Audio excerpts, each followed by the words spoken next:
ஆழ்கடல் மீன்பிடி தொழிலுக்கு உதவ மத்திய அரசு 200 கோடி ரூபாய் நிதி ஒதுக்கியுள்ளதாக அமைச்சர் பொன் ராதாகிருஷ்ணன் தெரிவித்துள்ளார். மதுரையில் செய்தியாளர்களிடம் பேசிய அவர், இந்திய இலங்கை மீனவர் பிரச்சினைக்கு தீர்வு காண மத்திய அரசு நடவடிக்கை மேற்கொண்டுள்ளதாக கூறினார். மத்திய மீன்வளத்துறை 100 கோடி ரூபாயை முதல் தவணையாக வழங்கியிருக்கின்றார்கள். அதேபோல நிதி அமைச்சகத்தின் மூலமாகவும்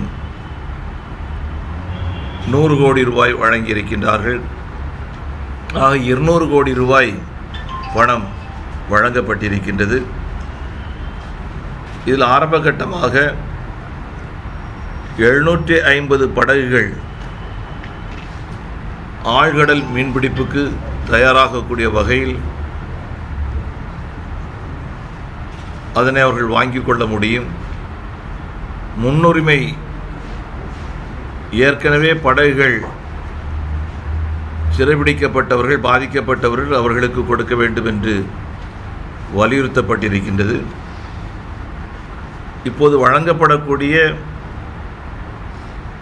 நிதியில் 50% இந்திய அரசாங்கத்தினுடைய கிராண்டாக அமைகிறது.